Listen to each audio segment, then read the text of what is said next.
안녕하십니까. 임상심리사 2급 자격시험 대비 심리검사 제9강 강의를 시작하겠습니다. 9강 강의는 여러분들과 함께 MMPI를 마무리 짓도록 하겠습니다. 자, MMPI에서 타당도 척도 해석 사례 그림 나와 있는 것 제가 미리 한번 앞에를 이렇게 찾으면서 한번 해석을 연습해 보십시오라고 말씀을 드렸는데요. 어렵지 않습니다. 높이 있는 것들을 좀 보시면 되는데요. 자, 첫 번째 타당도 척도의 해석 사례를 보면 위에 있는 점수들을 보세요. 제일 꼭지점에 있는 것들이 바로 F와 그 다음에 FB와 FP가 있습니다. F 척도의 사촌지간들이 다 높게 나타났다라고 볼 수 있죠. 그 다음에 낮은 척도를 보니까 L 척도, K 척도, S 척도가 낮네요. 이거는 방어성과 연관성 있는 것들이죠. 방어성과 연관성 있는 것들입니다. 그래서 F 척도가 높다는 것은 말씀드린 대로 심각한 정신병리를 의심해 볼 수 있다. 이렇게 말씀드렸었고요. 자, 무선 반응, 고전 반응이 나타날 수 있습니다. 무선 반응, 고전 반응이 나타날 수 있는 거고요. 그 다음에 두 번째로 높은 게 FP죠. FP도 마찬가지 무선 반응이고요. 부정 왜곡입니다. 예라고 답하는 사람들이 많다라고 하는 건데요. 부정 왜곡이 나타납니다. 자, 그리고 K 척도를 봐주세요. K 척도가 가장 낮습니다. K 척도를 보니까 30점 거기에 딱 걸려 있네요. 그렇죠? 그래서 K 척도가 40점 미만이면 T 점수가 40점 미만이면 부정 왜곡이랍니다. 다 A로 답했다라고 하는 거거든요. 그래서 여러분들이 FP가 부정 왜곡이라 했었죠. A로 답했다. 그래서 여기 있는 K도 마찬가지 A로 부정 왜곡으로 나타난다라고 정리를 할 수 있겠습니다. 자, 여기 타당도 척도 해석 사례 이해되십니까? 타당도 척도의 해석 여기에 있는 것들을 간단하게 제가 정리하면 자, F 척도 점수가 높습니다. F 척도가 상승했고 그 다음에 FP 척도도 상승했네요. FP 척도도 상승을 했다. F 척도가 상승을 하게 되면 이것은 무선 반응, 그 다음에 고정 반응이라 했습니다.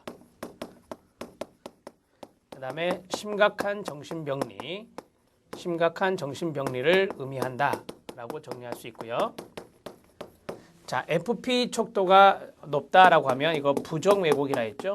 자, 부정 왜곡이라고 하는 것은 반대로 생각을 하겠습니다. 다 예, 그렇다로 답했다라고 하는 거고요. 그 다음에 거기에서 L 척도였죠. K 척도였죠. K 척도가 낮습니다. K 척도가 낮은 경우는 마찬가지로 부정 왜곡의 이야기다. 그래서 예, 그렇다로 표시한다라고 했어요. K 척도가 높을 때는 긍정 왜곡입니다. 자, CF K 척도가 뭐 할 때는 높을 때는 반대로 긍정 왜곡입니다. 긍정 왜곡이라 하면 뭐라고요? 다 아니오로 답했다는 겁니다. 아니오로 답했다. 이렇게 해서 연결해서 정리하시기 바랍니다. 첫 번째 해석 사례는 이 정도만. 자, 두 번째, 일곱 번째 보면은 타당도 척도 해석 사례가 나오는데요. 자, 여기에서 좀 보시면 이 40점에 걸려 있는 게 F, FB, FP가 있네요. 이것은 또 낮죠. 그러니까 왼쪽에 있는 그림과 오른쪽에 있는 그림은 서로 반대로 생각을 하시면 될 것 같은데 자, 거기에서 LKS가 높죠. 가장 높은 것이 뭐예요? 거기가 70점 위로 나타나는 게 바로 L이죠. 75점이 나왔고요. 그 다음에 K가 65점. 우리가 이제 보통 65점 정도에서 70점 정도 이상이면 좀 높다라고 많이 반응을 하는데 자, L 척도가 여기서 K 척도나 L 척도나 S 척도는 높았을 때 긍정 왜곡이라고 말씀을 드렸었죠. 자, 같은 맥락으로 생각을 하시면 됩니다. 그래서 LKS 자, 두 번째입니다. 이거는 첫 번째 해석 사례고요. 자, 두 번째 해석 사례는 거기서 가장 높은 게 L 척도입니다. 그래서 L 척도가 상승했다라고 하는 것은 L 척도는 Y 척도 아닙니까? 그래서 우리가 거짓 반응 척도라고 하는데 이 L 척도의 점수가 높다는 것은 여기가 똑같이 긍정 왜곡을 보였다라고 하는 거예요. 긍정 왜곡 아니오라고 이제 답했다라고 하는 겁니다. 자, 이러한 것들을 보시면 방어성이라고 볼 수 있죠. 예, 방어성, 자기 방어성. 그것이 높게 나타났다. 이렇게 정리가 될 수 있겠습니다. 자, 방어성과 연관성 있는 게 LKS라 했으니까요. 이렇게 정리가 되네요. 그 다음에 두 번째 K 척도가 높죠. K 척도도 보시면 65점으로 돼 있죠. 밑에 숫자를 보면 65점으로 돼 있는데 65에서 74를 우리가 중간 수준의 방어성이라 하거든요. 그래서 모두 다 모두 다 긍정외국으로 하는 게 아니라 긍정외국은 아니다라고 했죠. 보편적으로 아니다로 많이 응답을 했다 이렇게 정리하시면 되는 겁니다. 자, 이 정도만 적어 놓으시고요. 그 다음에 8번째 재구성 임상척도 사례가 있는데요. 여기는 지금 왼쪽에가 타당도 척도고 오른쪽이 뭐예요? 예, 임상척도인데 재구성 임상척도는 아니에요. 이건 오리지널 척도고 그 다음에 오른쪽에 있는 그림이 바로 재구성 임상척도가 됩니다. 자, 한번 보시죠. 8번에 있는 해석 사례. 여기서 이제 샵 3번이라 할게요. 세 번째 있는 거. 자, 보시면은 타당도 척도를 보세요. F, FB 이 두 가지가 높네요. F 척도가 높다 그러면 아까 했는데요. 무선 반응, 고정 반응, 그 다음에 심각한 정신병리. 보니까 70점 이상을 넘어서 75점이 돼 있어요. 그래서 이런 것들을 좀 정리를 하시고요. 3번에서 타당도 척도를 해석하자. 타당도 척도를 해석하면 자, F 척도가 높죠. F 척도가 높기 때문에 자, 이것은 무선 고정 반응. 무선 고정 반응이고 그 다음에 슬래시 하고요. 심각한 정신병리를 의미한다. 심각한 정신병리. 심각한이라는 말을 빼고요. 그냥 정신병리가 의심된다. 하고 정리를 하십시오. 자, 이렇게 정리하시고 그 다음에 오른쪽에 오케이. 재구성 척도 말고 그냥 임상 척도가 있습니다. 자, 임상 척도 10가지. 오리지널 척도에 임상 척도 10가지가 있습니다. 자, 1, 2, 3, 4, 5, 6, 7, 8, 9, 0. 거기 있는 HS부터 SI까지 숫자를 이렇게 한번 써보실래요? 자, 그리고 제가 암기법 가르쳐 드렸나요? 네. 암기법 가르쳐 드렸죠. 건, 우, 그 다음에요. 태, 반, 그 다음에요. 남, 편, 강, 열, 경, 사. 이렇게 암기법을 가르쳐 드렸는데요. 건강염려증, 우울, 히스테리, 반사회성, 남성성, 여성성, 편집증, 강박증, 정신분열증, 경조증, 사회적 내향성이다. 이렇게 해서 말씀을 드렸었고요. 자, 여기 있는 것들에서 어떤 게 높습니까? 자, 높은 것을 보셔야 돼요. 높은 것을 보세요. 높은 것을 보니까 D, 두 번째하고 세 번째가 높죠? 그래서 두 번째와 세 번째가 높다. 짝짝꿍 2번 코드 타입이요. 2번, 3번 이렇게 정리할 수 있겠죠. 자, 그러면 위에 있는 세 개를 찍어봐요. 그러면 2번, 3번, 그 다음에요.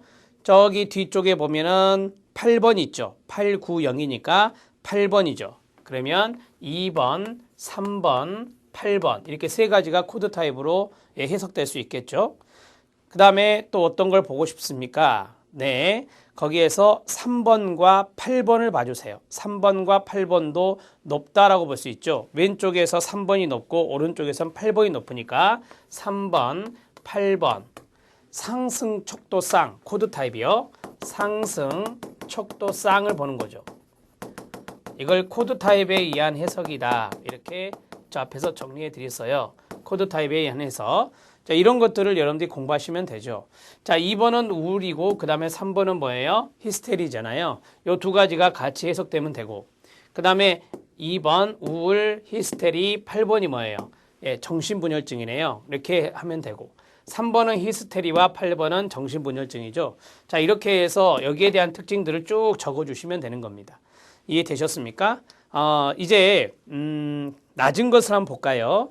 가장 낮은 것이 뭐예요? MF가 가장 낮죠. MF가 가장 낮다. 자, MF가 가장 낮네요. MF가 낮은 경우 우리가 이제 M은 남성성이고 F는 여성성인데 이게 높으면 자기성에 대한 어떤 것들이 강하게 나타난다는 건데 이게 낮은 경우는 반대성입니다. 반대성의 어떤 역할을 선호하는 거예요. 역할을 선호하는 것. 그게 바로 낮은 경우입니다. 그러니까 남성이면 여성적인 역할을 좋아하게 되고 여성이면 측정자가 피검자가 여성이면 남성의 역할을 선호한다는 거죠. 그게 바로 MF의 점수가 낮을 때 이렇게 해석하는 거예요. 자, 코드 타입에 해당되는 것들을 정리해주고 그 다음에 가장 낮은 MF에 대한 내용도 정리해 볼 수 있겠습니다. 40점 미만에 해당되는 거니까 우리가 거기 보니까 딱 40이잖아요. 그래서 40에 해당되는 부분 정도는 이렇게 우리가 해석을 할 수 있겠습니다. 자, 이제 해석의 마지막 그림이 있는데요. 그 마지막 그림은 재구성 임상척도입니다. 재구성 임상척도 아시죠? 우리가 10개의 오리지널 척도의 임상척도가 있는데, 자, 거기 한번 세보세요. 하나, 둘, 셋, 넷, 다섯, 여섯, 일곱, 여덟, 9개예요. 재구성 임상척도는 제가 앞에서 9개라고 말씀드렸잖아요. 자, 4번. 재구성 임상척도. 재구성 임상척도 9가지. 9가지와 연관성이 있는 건데요. 거기에서 높은 것을 한번 봐볼까요? 첫 번째, 두 번째, 세 번째가 높죠. 세 개가 쭉 올라가 있잖아요. 그래서 77점 정도가 높은 것이 정서적 혼란, RCD가 바로 정서적 혼란입니다. 그 다음에 RC1이 있는데요. 이거의 신체적인 불편감을 말하고요. RC2가 있습니다. 낮은 긍정적 정서입니다. 그래서 여러분들이 첫 번째 해석은 앞에 있는 세 개, 하나, 둘, 셋 이렇게 해서 이렇게 올라가 있잖아요. 이 올라가 있는 것들을 연결해서 해석하시면 되는데 첫 번째가 뭐라고요? 네, 정서적인 혼란. 정서적인 혼란이 있고 플러스 그 다음에 두 번째가 신체적 불편감. 신체적 불편감. 그 다음에 낮은 부정적 정서입니다. 부정적 정서. 죄송합니다. 낮은 긍정적 정서. 부정적 정서가 낮으면 좋은 말이잖아요. 그래서 낮은 긍정적 정서 이렇게 정리를 하시면 되겠습니다. 긍정적 정서가 낮다라고 하는 거예요. 자, 이렇게 세 가지를 연결해서 해석을 하면 끝나는 거죠. 높은 것을 정리하면 되죠. 자, 그 다음에 RC 한 김에 RC3가 있습니다. 이것은 냉소성이라고 그래요. 냉소성. 이게 가장 점수가 낮죠. 33점. 그 다음에 경조 쪽은 좀 이따 설명을 해드릴게요. 그 다음에 RC4가 있습니다. 반사회적 행동. 자, 그 다음에 RC6가 있죠. 이거는 피해의식입니다. 피해의식. RC7이 있습니다. 역기능적 부정적 정서입니다. 역기능적 부정적 정서. 그 다음에 RC8이 있는데요. 망각과 환각입니다. 이것도 좀 높은 편이죠, 여러분. 거기 보면 69점이 나왔잖아요. 망각과 환각. 자, 점수 망각과 환각이 좀 보인다. 이렇게 정리하시면 되겠고.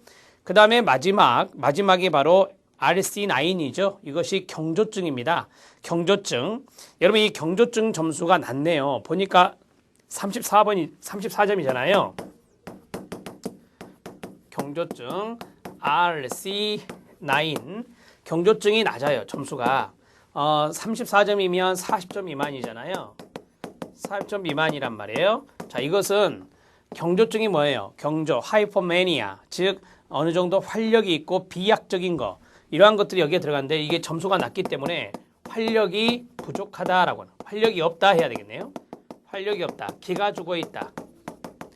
활력이 없고 기가 죽어 있는 형태. 그게 바로 이제 경조증이 낮은 경우입니다. 이렇게 해석을 하시면 되는 거죠. 자, 이 정도만 우선 연습을 하시면 돼요. 이 정도의 연습은 충분히 하실 수 있겠죠, 여러분? 자, 이제 재구성 척도 사례 해석을 볼게요. 임상척도 7번인데요. 7번이면 강박증입니다. 정신쇠약증이라고 하는 강박증이고요. 그 다음에 RC7입니다. RC7은 앞에서 말씀드렸죠. 재구성척도. RC7은 뭐냐면 역기능적 부정적 정서라고 그래요. 역기능적 부정적 정서 쓰세요. 자, 그러면 이제 거기에 대한 해석을 해볼게요. 자, 임상척도의 핵심적 구성 개념에 대한 추론을 확실하게 할 수 있고 증상을 파악할 수 있다는 거죠. 임상척도의 상승에 근거해서 두 가지가 동반 상승했다 그랬으니까 상승에 근거해서 추가적인 추론을 할 수 있습니다. 그래서 성격 특징을 파악할 수 있다는 겁니다. RC7은 역기능적 부정적 정서라 했습니다. RC7 상승에 근거해서 역기능적 부정적 정서 어떤 겁니까? 자, 부정적인 정서 어떤 거요? 예, 불안, 짜증, 불행감 이런 것들이죠. 척도 7번은 뭐라고요? 아까? 네, 척도 7번은 정신쇠약증, 강박증이라 했죠. 그래서 척도 7의 핵심적 구성 개념, 과학 연관된 특성을 확실하게 추론할 수 있다. RC7의 상승 해석인데요. 그 다음에 밑에 보면 5번에 임상척도 7회 상승에 근거해서 추가적인 추론할 수 있다 해서 밑에 해석에 또 7번에 대한 내용이 나오죠. 정신강박증, 강박증의 높은 점수 의미가 나와 있잖아요. 이 두 가지를 매칭하면 되는 거거든요. 동반 상승했으니까. 그러면 RC7, 역기능적 부정적 정서, 동그라미 1번, 과도한 불안, 지나친 걱정, 반추사고, 깊은 근심. 비판에 민감, 부정적 평가에 대한 두려움, 과도한 죄책감, 불안정감, 실수나 실패에 집착, 반추, 원하지 않는 생각이 떠오르고 그 다음에 쉽게 떨쳐버릴 수 없는 경험. 이게 반추 경험이에요. 자, 그 다음에 대인관계에서 지나치게 수동적이고 복종적이다 그랬어요. 이 역기능적이죠. 다 부정적 정서가 나왔네요. 그 다음에 이 정신강박증에서 높은 점수, 여기 있는 세븐에 대한 높은 점수는 심리적 혼란과 불편감이 있습니다. 불안, 염려, 초조, 긴장, 심사숙고, 강박적 행동 밑줄, 강박사고라 했죠. 자, 근심, 걱정, 겁이 많습니다. 공포, 만약 뭔 마음 어떡하지, 혹시라도 어떻게 하면 어떡하지, 이런 사고들, 통제력 상실에 대한 두려움, 강박사고가 나타났다, 반추사고가 나타났다. 그러니까 RC7이 올라가면 여기 있는 7번도 상승할 수 있죠. 유사하잖아요. 자, 그 다음에 과도한 예민성, 주의집중 곤란, 우유부단, 자신감 저하, 자의식적이고 내성, 자기비판, 열등감, 부적절감, 완벽주의 밑줄, 강박은 완벽주의적 사고를 갖고 있습니다. 가혹한 기준, 도덕적, 양심적, 대인관계 서툴고 수줍고, 불안정감, 비사교적, 삶이 뜻대로 되지 않을 때 우울, 슬픔, 좌절, 그 다음에 깔끔함, 질서정연 밑줄. 완벽주의자들이 그렇죠. 깔끔합니다. 질서정연한 걸 좋아합니다. 조직화된 거 좋아하고요. 자, 믿음직스럽고 끈기 있는, 무미건조한, 주지와, 진부한, 치료에 대한 동기가 높고 더디지만 꾸준한 진전이 기대된다. 강박증이 있는 분들은 그래요. 마지막 거 체크. 앞에서 한번 했는데요. 치료에 대한 동기가 상당히 높고 더디지만 꾸준한 진전이 기대된다. 이것은 앞에서 나왔고 좀 이따 또 나올 수도 있습니다. 그게 바로 여기 있는 강박증입니다. 자, 됐고요. 기출문제 확인 학습 들어갑니다. 기출문제 확인 학습에서 9번 동그라미요. 자, 9번 보세요. 9번이 뭐죠? 경조증입니다. 경조증, 다면적 인성검사 9번 임상척도 상승과 관련된 해석. 경조증. 영어 보세요. 하이포매니아입니다. 나는 뭐에 대해 마니아야 라고 하는 사람들. 이런 사람들인데 경조증이라겠죠. 그래서 조금 더 과한 겁니다. 그래서 MA인데 이 경조증 척도는 정신적 에너지의 정도를 측정하며 이 척도가 측정하는 성격의 기본 차원은 열입니다. 열정이라고 볼 수 있고요. 이 척도의 정상적 점수대는 정상이라면 활동적이고 외향적이고 정력적이라고 할 수 있어요. 아주 바람직한 거죠. 지나치게 높으면 문제가 됩니다. 75점 이상이면요. 조증 증상을 보입니다. 조증 아시죠? 사고의 비약 동그라미, 비약만, 과대망상, 망상의 동그라미요. 기분의 변동성, 환각, 과잉 활동성, 정서적 흥분을 시사합니다. 자, 이 밑줄 친 부분이 시험에 출제된 거니까 알아놓으시고요. 자, 이 척도가 낮다 그랬어요. 자, 보세요. 하이퍼매니아, 척도가 낮다 그러면 활력이 없고 기가 죽어 있다라고 말씀드렸죠. 반면에 이 척도의 다소 낮은 점수 40점대는 활력이 부족하고 기가 다소 죽어 있음을 시사하며 이 척도의 점수가 지나치게 낮다 35 이하면 우울감을 느낄 정도가 됩니다. 우울감을 느끼거나 표현하는 것은 아니지만 활력과 의욕이 없고 세상살이에 별다른 재미를 느끼지 못하는 우울증의 가능성을 검토해 볼 수 있습니다. 자, 우울증의 내용도 보일 수 있다. 활력이 없고 기가 죽어 있으니 우울증과 관련성이 있지 않을까요, 여러분? 이렇게 정리하십시오. 자, 됐습니다. 이제 실력 따지기 내용 보겠습니다. 여기 별표. 실력 따지기는 이제 필기 시험에서 출제될 수 있는 건데 직업상담사 시험이란 게 있어요. 그 시험에서 잘 등장했던 것 중에 하나라고 볼 수 있겠습니다. MMPI 세컨 두 번째 무응답 척도 해석법에 있어서 주의할 점 그리고 타당도 척도의 형태를 보는데요. 자, 무응답 문항의 개수가 30개 이상이라면 이 검사 결과 자체를 무효로 간주하지만 그러니까 무응답 문항이 있는데 응답하지 않은 문항이요. 그게 이제 30개 이상이 될 수 있죠. 쭉 세봤더니 30개 이상이라면 검사 결과 자체를 무효로 간주할 수 있지만 결론 내리기 전에 두 가지 사항을 신중히 검토해라. 2번 체크. 첫째는 뭐냐면 이 단축형 검사가 있어요. 단축형 검사는 문항수를 더 줄이는 건데요. 우리가 550여 문항을 우리가 566문항을 우리가 단축형이 아닌 검사하고요. 370 거기 보면 두 번째 줄에 370문항이라는 게 있죠. 370문항. 그러니까 단축한 문항이라고 볼 수 있는데 타당도 척도나 임상 척도가 최초 370문항에 모두 배치되었기 때문에 대부분의 무응답 문항이 뒤쪽에 있다면 370번 문항 뒤쪽에 있다면 이것은 뭐 타당성을 의심을 볼 필요는 없다. 왜? 이미 중요한 것은 앞에 다 답을 했기 때문에. 자, 그 다음에 둘째 MMPI 세컨에서는 자, 척도마다 전체 문항 중에 몇 퍼센트의 문항이 응답되었는지를 표시해 줍니다. 그래서 무응답 문항들이 각 척도에 실제로 영향을 미쳤는지 영향이 있다면 어느 정도인지를 파악할 수 있는데요. 자, 전체의 10% 이상이 무응답이 됐다. 그럼 이것은 해석을 해서는 안 된다라고 하는 거예요. 전체 문항의 10%입니다. 그러면 우리가 예를 들어서 566문항이 10% 하면은 56문항 정도 되겠죠. 56문항 이상이 무응답으로 처리됐다면 이것은 해석하지 마라라고 하는 것입니다. 이렇게 알고 계시면 되겠습니다. 자, 타당도 척도의 형태가 있는데 V자형이 있습니다. V자형과 그 다음에 삿갓형이라고 하죠. 그 다음에 부적 기울기가 있고 정적 기울기가 있는데요. 이 네 가지 형태가 바로 타당도 척도의 모양이다. 이렇게 알고 계시면 되겠습니다. 자, 우리가 LFK 이렇게 이제 정리를 하거든요. V자형이나 삿간형으로 할 때는 그렇게 표시하는데 이걸 그림으로 그리면서 해보겠습니다.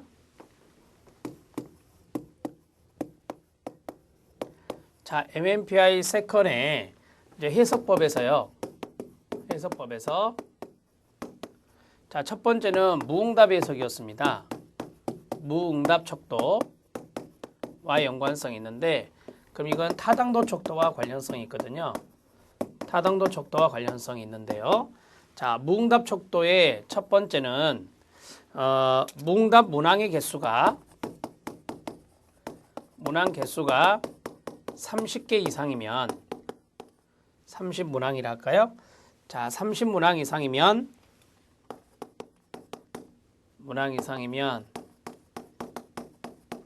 자, 해석을 하지 않는 것이 원칙이다라고 하는 거예요. 그런데 두 가지만 우리가 조금 고려해 보자라고 하는 거죠. 자, 첫 번째 고려 사항은 뭐냐면 만약에 370번 이후 문항에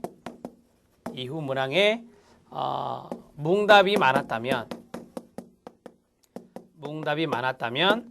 해석이 가능하다라고 하는 거죠. 해석이 가능하다. 그 이유는 370번 여기 이 문항이에요. 타당도 척도 LFK라든지 임상 척도가 구성되어 있습니다. 임상 척도가 구성되어 있기 때문에 그렇습니다. 자, 그 다음에 두 번째. 자, 두 번째는 10%. 전체 문항의 10%입니다. 전체 문항의 10% 이상이 무응답인 경우 해석하지 마라. 이렇게 정리할 수 있습니다. 자, 여기 첫 번째에 대해서 말씀을 드렸고요. 이제 두 번째는 L, 그 다음에 제가 조금 그림을 위에 올려서 그려야 되니까요. L, F, K가 있습니다. 부인 척도라 하고요. 비전형 척도라 하고요. 교정 척도라고 합니다. 순서를 이렇게 하거든요. 그래서 첫 번째 사례는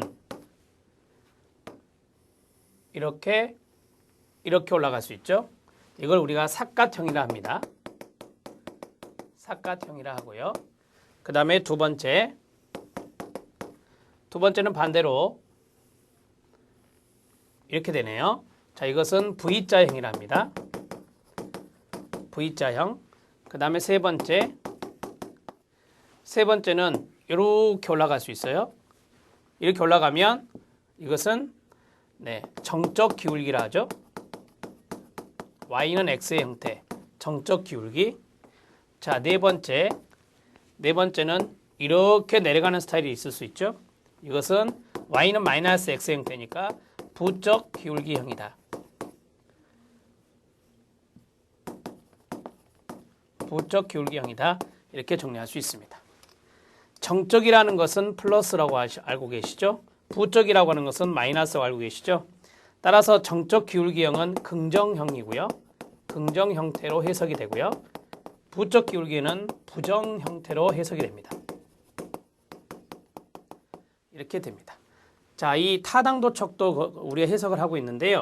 여기에서 해석과 연관되어서 간략하게 정리를 할 겁니다. 자, 삼각형이 있습니다. 여러분들 교재에 삼각형이 2번에 있었죠? 자, 2번. 삼각형은 뭐가 높죠? F가 높네요. 그렇죠? 자, F가 높다. F가 높으면 심각한 어떤 정신병리를 의심해 볼 수 있다. 이렇게 말씀을 드렸었는데요. 거기 삼각형을 보시면 자신의 신체 정서적 곤란을 인정합니다. 인정에 동그라미요. 자신의 문제 해결 능력에 자신이 없으며 도움을 요청하는 거예요. 그래서 여기서는 정서적 혼란을 인정을 합니다. 인정을 하고 그 다음에 도움을 요청한다. 이렇게 정리되고요. 자, 그 다음에 문제 해결 능력에는 자신이 있다 없다? 없다. 문제 해결 능력에는 자신이 없다. 이렇게 정리하십시오. 자, V자형을 보세요. V자형은 뭐가 높죠? 자, L하고 K가 높네요. F가 낮고. 자, L하고 K는 아시는 대로 방어성입니다. 맞죠? 방어성. 그러면 V자형 보세요. 바람직하지 못한 감정이나 충동, 문제들을 회피하려고 합니다. 회피의 동그라미요. 자신을 가능한 한 가장 좋게 보이려고 애쓰는 사람입니다. 자, 방어하고 있다는 거죠. 그래서 L척도와 K척도가 높을수록 경향이 심하다라고 했어요. 비교적 단순하고요. 세상을 성과로 양극단으로 보는 경향이 있다라고 했는데, 자, 여기에서는 방어성이 높다라고 하면 돼요. 방어성이 높다. 즉 회피하고자 한다. 회피성이 보이고, 그 다음 방어성이 높다는 것은 좋게 보이려고, 자신을 좋게 보이려고 애쓴다라고 하는 겁니다. 그 다음에 세상을 보는 시각이 선과 악, 극단적인 어떤 사고를 가지고 있고요. 세상을 볼 때 선과 악, 세상을 보는 시각이 극단적이다. 그리고 단순하다라고 하는 거죠. 이거 아니면 이거니까 단순할 수밖에 없죠. 그래서 단순한 스타일이 바로 V자형이 되겠습니다. 자, 정적 기울기형이 있는데요. 정적 기울기형은 4번에 있습니다. 일상생활에서 당면하는 문제들을 해결할 수 있는 능력이 있답니다. 끊고 현재 갈등이나 스트레스를 겪지 않는 사람이 나타납니다. 정교한 방어제를 쓰고 있는 대학 교육을 받거나 사회 경제 수준이 높은 사람, 좋게 보이려는 입사 지원자에게 보입니다. 자, 이거 제가 긍정 형태라고 말씀드렸죠. 네, 교육 수준이 높은 사람. 교육 수준이 높은 사람. 그 다음에 첫 번째 줄에서 문제 해결 능력이 있다 그랬습니다. 문제 해결 능력이 있다. 이 정도만 정리하시고 부적 기울기형 보세요. 3번에 순박하고 덜 세련되어 있으나 좋게 보이려고 애쓰는 사람이나 그 다음에 성공 못하고 신경증 척도 상승 경우 많고 자신의 문제를 인정하지 않으며 교육 수준이나 경제적 수준이 높은 편이다. 봐요. F 척도가 중간 형태죠. 낮은 형태라고 볼 수 있고요. 그 다음에 K 척도가 낮네요. K 척도가 낮고 L 척도가 높죠. L 척도가 높다는 것은 그만큼 좋게 보이려고 애쓴다는 거죠. 부인. 자, 거기 있는 내용을 제가 간단하게 써볼게요. 자신의 문제를 인정하지 않는다. 노란색으로 쓸까요? 자신의 문제 인정하지 않는다. 두 번째, 교육 수준이 낮다 그랬죠. 교육 수준이나 사회 경제적 지위가 높다 낮다? 낮다라고 했어요. 하나만 더 쓰면 되는데요. 거기에서 좋게 보이려고 애쓴다라고 했습니다. 좋게 보이려고 애쓴다. 좋게 보이려고 애쓴다라고 하는 것은 L척도가 높기 때문이에요. L척도가 높기 때문에 좋게 보이려고 애쓴다. 이렇게 정리하시면 되겠습니다. 자, 아셨습니까? 이러한 것들을 좀 정리를 해 주셔야 여러분들이 문제 풀 때, 해석에 대한 문제 풀 때 헷갈리지 않을 수 있다는 것 강조해 드립니다. 자, 기출문제 확인학습, 다면적 인성검사, 상승척도상 해석이 있는데 몇 가지 사례가 있습니다. 이거는 이제 임상척도와 연관성이 있는데요. 코드 타입. 임상척도 중에서 가장 높은 2개 혹은 3개 앞에서 했었죠. T점수가 65점 이상일 때 코드 타입으로 분류합니다. 65점에 동그라미요. 자, 그 다음에 정의된 코드 타입만 해석이 권장되고요. 척도 5와 0은 코드 타입에서 제외됩니다. 그러니까 이거죠. 5와 0, 이렇게 5하고 0은 없다라고 하는 거예요. 5와 0은 없다. 자, 5번이 남성성, 여성성이에요. 남성성, 여성성. 이거 하고 그 다음에 줄 긋고 0이 뭐예요? 제일 마지막에 있는 거. 내향성이죠. 사회적 내향성. 자, 여기 2개의 코드 타입은 존재하지 않습니다. 제외한다. 자, 몇 가지 해석 사례가 있는데 1, 3이 있죠. 1번은 신체 건강염려증이라고 하는 거고요. 그 다음에 3번은 뭐예요? 히스테리죠. 이 2가지가 합쳐지면 신체형 장애, 전환 장애 2가지의 동그라미요. 우리 실기에서 전환 장애 시험에 잘 나왔다 했습니다. 자, 넘기시면 신체적 고통과 불편감에 대한 극적인 호소가 있고요. 신체적 고통, 불편감 뭐죠? 생각해 보세요. 네, 건강염려증. 그 다음에 효율이 저하된 상태에서 기능을 유지하려는 성향이 있고요. 심각한 정서 동요는 적고 타인에게서 관심, 애정, 동정 받는 강한 욕구가 있다. 이게 히스테리입니다. 이게 히스테리죠. 타인에게서 관심, 애정, 동정 받는 강한 욕구. 그래서 여러분들이 1번, 2번, 4번 정도만 머릿속에 넣으면 1, 3번의 코드 타입이라는 걸 알 수 있어요. 1, 4번입니다. 1, 4번은 1번 신체와 연관된 건강염려증이고요. 4번은 반사회적 행동이에요. 공격성 있는 반사회적 행동. 자, 심한 신체 증상 호소, 이게 뭐예요? 예, 건강염려증. 외향적이지만 사교적 기술이 부족하고 3번 별표, 1번, 3번 별표, 불만족하고 비관적이고 심술, 불평이 잦는다. 이게 반사회성과 연관성이 있습니다. 반항성이요. 그 다음에 3번은 28이죠. 28은 뭐예요? 2번이 우울이죠, 우울. 8번은 아까 했던 정신분열증이에요. 그러면 불안, 초조, 긴장, 안다라는 느낌, 우울의 동그라미요. 우울, 혼동, 비효율, 수면곤란, 주의집중곤란, 혼란된 사고, 잦은 망각. 이게 뭡니까? 정신분열증. 맡은 일을 효율적으로 완수하지 못하고 사고 및 문제해결 양상이 독창적이지 못하고 쉽게 화를 내고 대부분 시간 동안 분노를 품고 산다. 1번과 2번 정도만 아시면 돼요. 별표. 자, 3, 4번입니다. 3번은 히스테리라 말씀드렸고요. 4번은 반사회적이라 했어요. 그래서 만성적 분노의 동그라미, 적대적 공격적 충동을 품고 있으나 적절한 방식으로 표현하지 못한다. 1번 같은 경우, 네, 바로 반사회적 성격이죠. 자신의 행동의 원인과 결과에 대한 통찰이 결여되어 있고 관심, 인정을 갈망하면서도 타인에게 냉소적이고 의심하는 행동. 3번 별표, 이게 히스테리. 자, 폭음 폭발적 행동 이후에 자살 시도, 성격장애, 수동 공격성 성격장애, 물질남용 의존 보인다. 이게 반사회적 성격장애. 그래서 1번, 그 다음에 3번, 그 다음에 5번 정도 보시면 됩니다.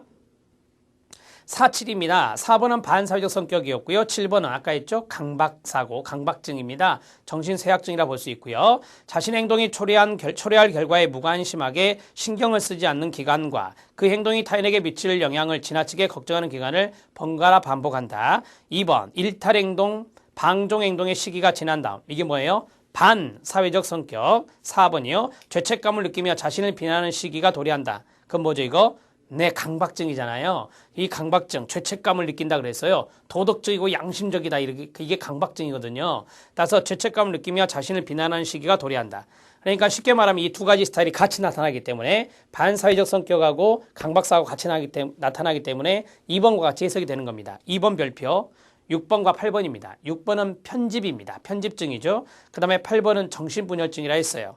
가장 두드러진 특징은 편집증적 경향과 사고장애다. 1번 중역, 편집증의 밑줄. 사고는 자폐적이고 단절적이고 우회적이다. 주의집중 곤란과 판단력에 장애가 온다. 뭐죠 이거? 정신분열. 3번 체크. 체계화된 망상을 보이며 망상의 동그라미. 망상이 바로 뭐예요? 예, 편집증에도 망상이 있고요. 정신분열증에도 망상이 있어요. 비현실감 호소하며 많은 시간을 백일몽과 환상 밑줄, 환각, 백일몽과 환상, 정신분열입니다. 여기에 보낸다라고 했습니다. 1번과 4번 체크, 1번과 4번을 생각해 내시면 됩니다. 여러분, 이런 코드 타입을 해석하려면요. 뭘 알아야 될까요? 당연하죠. 숫자와 무슨 증이냐, 그걸 알아야 되거든요. 그래서 밑에 표가 있는 겁니다. 임상척도의 1번은 뭐죠? 건강염려증, HS라고 표시하고요. 자, 우리 시험에는 숫자로 나와요. HS라고 안 나오고 숫자로 나옵니다. 그 다음에 우울증은 2번이에요. D. 그 다음에 히스테리는 3번 HY. 그 다음에 반사회성은 4번 PD. 5번은요, 남성성, 여성성. 남성 특성, 여성 특성 똑같아요. 5번 MF. 편집증입니다. 6번 PA. 그 다음에 강박증, 정신쇠약증과 동의어. 강박증. 예, PT 7번입니다. 정신분열증 SC 8번이고요. 경조증 MA 9번이고요. 사회적 내향형 SI 5입니다. 0이죠. 0. 그래서 1, 2, 3, 4, 5, 6, 7, 8, 9, 0 이렇게 정리하시면 되고 10개의 임상척도 오리지널 척도입니다. 자, 연결되시죠? 그래서 암기법이 뭐예요? 자, 동그라미 치세요. 건, 우, 태, 반. 그 다음에요. 남, 편, 강, 열, 경, 사. 자, 안 보고 시작. 건, 우, 태, 반, 남, 편, 강, 열, 경, 사. 이렇게 해서 10개요. 꼭 외우셔야 돼요. 이거 외워야 여러분들 실기 문제 때 코드 타입 해석 풀 수 있어요. 코드 타입은 실기에 나와요. 실기에 나온 것을 여러분들 해석을 해내야 되니까 각각의 임상척도에 대한 특징을 2개 내지 3개 정도는 잡고 있어야 돼요. 그래서 여러분들에게 이상심리학의 내용이 중요할 수 있는 거예요. 이상심리학에서 이러한 것들을 어느 정도 배우시잖아요. 편집성 성격장애 배우죠. 정신분열성 성격장애 배우잖아요. 이런 것들을 아시면 문제를 풀 수 있어요. 그다음에 반사회적 성격장애 배웠잖아요. 우울도 배웠잖아요. 그러한 것들을 머릿속에 넣고 그것을 쭉 풀어내시는 거야. 그래서 여기는 MMPI는 이상심리학과 연관돼요. 이상심리학에 있는 MMPI의 임상척도들이 쭉 해석하는데 엄청 도움이 될 겁니다. 그래서 이렇게 서로 종합적인 사고를 가져주시기 바랍니다. 여기까지가 MMPI 강의였습니다. MMPI는 상당히 오랜 시간을 투여해드렸어요. 그만큼 많이 나오죠. 실기, 필기 넘나들면서 자주 나오니까 많이 나오기 때문에 잘 정리해 주시기 바랍니다. 다음 시간에는 신경심리검사에 대해서 알아보도록 하겠습니다. 수고하셨습니다.